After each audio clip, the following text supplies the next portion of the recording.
非常非常谢谢今天好多我们的医界的先进来参加我们这个桃园3月开始做这扩大肺癌筛检，连带我们举办的这个国际研讨会。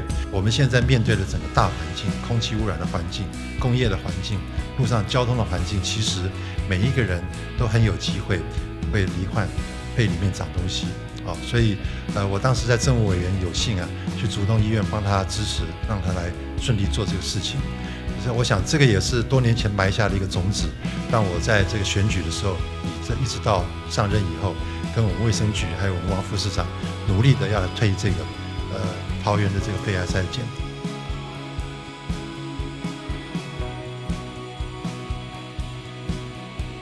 全世界的 Low CT screening 从过去到现在的实证，大部分都是以隐精子以及家族病史为主，很少有这样的一个跨职场、跨社区。这个工作对学术业来讲也是一个挑战，因为他必须在跨越实证医学的这样的一个情境，去救这一些人早期，让他不用遭受到家庭的负担、损失、社会成本的消失。So this actually, Asia has the highest disease burden of lung cancer in the world. You can see here, 60% of lung cancer occur in Asia, and more than 62% of lung cancer deaths in Asia. So Asia actually has the highest lung cancer disease burden in the world. The first is the importance of validating risk models, that risk models are accurate in your own population. The second point is about choosing an appropriate threshold, risk threshold for your population. Preference and sensitivity is one concept for doing that. And the last concept I raised was, as an alternative to using risk calculators, one could use calculators for individualized life gain from screening. To find people at the highest net benefit from screening, you can account for life expectancy, and life years gained could be a better proxy for benefit-harm trade-off than risk. Before we start, I want to just reflect on this particular picture. This particular image demonstrates the estimated number of incident cases and deaths in the world. You can see breast cancer has the highest, but lung cancer has the greatest number of deaths. Chest X-ray cannot detect the small early lung cancers, but low-dose CT scan can do it. Many Western countries reported RCTs to the effectiveness of low-dose CT scan screening target to the high-risk smokers. 什么样的情况要赶快来做肺癌的筛检？有症状要尽快就医，就可以早期诊断肺癌，对不对？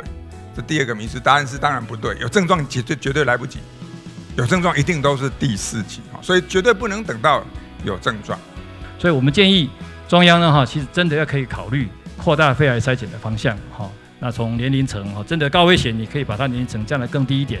那对于那些有暴露的，在空污的或在职业上面有一些这种我们的这个因为生活习惯不一样而有一些危险的话，也可以能够继续的扩大我们这样这个补助的范围与其花钱买药，还不如花钱来预防。I have already built up models. 10 years ago, 2008, if Professor Yang still remember, I supervised with a student, Jian Jinlu, published in the International Journal of the Cancers already. Very special mountain area. So, using this information collected in the Taoyuan service screening, Dr. Lin has developed a risk system by using machine learning of random forest algorithm. She found that the first most important variable is the risk group, which is already proposed by Taoyuan, and followed by the age, area, education, smoking, gender, and also cooking film also play a role on the positive of the positive rate of the lung rate. Well, I'm Professor Liu. Right now I'm Director General of Department of Public Health of Taoyuan City Government, and I earned my Doctor of Public Health degree from Johns Hopkins. First of all, I on behalf of our Mayor Zhang Sanzhen, we are really grateful to Professor Chen for help us to conduct this Taiwan the first program for the LDCT screening for lung cancer. And right now we really target for risk group: heavy smoker, occupation exposure, and air pollution and cooking fuel, and family history and relevant medical history. Then we have many workers they work on the air pollution environment. So we really want to target which group is risk group. So actually I have a couple of questions I want to ask our Professor Phil. For example, we have target the 4 target group, and do you suggest others target risk group in our programs? First of all, as you know, the model is really sort of the strongest features are age and how much they smoke. But in fact, we also include previous respiratory disease, so emphysema, COPD, bronchitis, TB. We also actually include individuals with a previous malignancy, and we found that if somebody has a previous malignancy, they mathematically have a higher chance of developing lung cancer. We also have, if the individual has a family history. But what is interesting in our model is that if the member of the family is less than 60 years of age, they have a higher risk. So that sort of brings in a particular group of individuals. What is, I would have thought, different from your point of view, and potentially very successful, would be to target on individuals that you know have particular occupational risks. So let's say they work in a particular mining area, they deal with asbestos, they deal with, let's say, diesel oil, and it may be the higher risk is because they've worked for 5 or 10 years. It's not just sort of, a month or two. But because you've already started a program in the never smokers, you're already asking the question about cooking habits, and I suspect it's not just do they cook with palm oil, it's how long they have cooked with palm oil, and the family history, and they seem to be the drivers of your model. And that gives you a very, let's say, unique way of identifying that particular population. So I started off with no risk model is perfect. So actually we as a community probably need to use more than one approach, because we don't actually have all of those features in one universal model at the moment.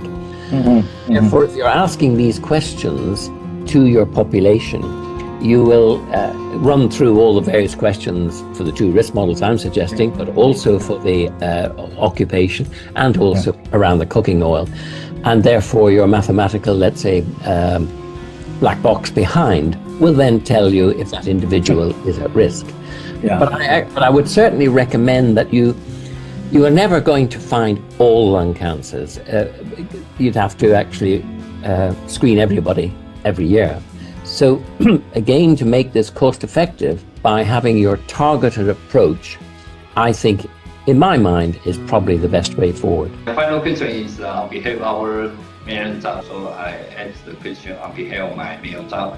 And finally, to the best of our knowledge of our Taiwan Taoyuan targeted LDCT screening project so far, do you have any important recommendation or advice if the current city-based project is expanding to the nationwide program in Taiwan? Do you have any recommendation? Well, I'm humbled by the fact you asked me, because I think you have a very experienced team, and the people that you're really going to be dependent on are your respiratory physicians and your radiologists. But you also need people with experience and people who are going to support you from the point of view of patient advocates. For Taiwan, you have a different, let's say, medical system. You have a different way of how you collect. It is the words, not lung cancer screening, but actually lung health check, because the word lung screening can sometimes put people off. The other thing which I think is extremely important is how you collect the data. I honestly think that one of the successes or reasons for success of the UKLS trial, we utilized part of the Nelson, and I'm recommending the one that Nelson are using for, the Nelson team are using for foreign lung run, but I think the the main points I've made hopefully are helpful to you. LDCT 来讲，不同医院来讲，是不是还是会有这样的些微的一个误差？那当然，这个是我们在选择医院上需不需要做一个考量。以上是我的简单的问题，谢谢。对，您问到的问题其实很重要，就是说如果我们现在开始，譬如说我们桃园如果做那个肺癌的筛检，或者是我们平常就到各家医院的健检中心，每一家拿出来的报告都会不一样。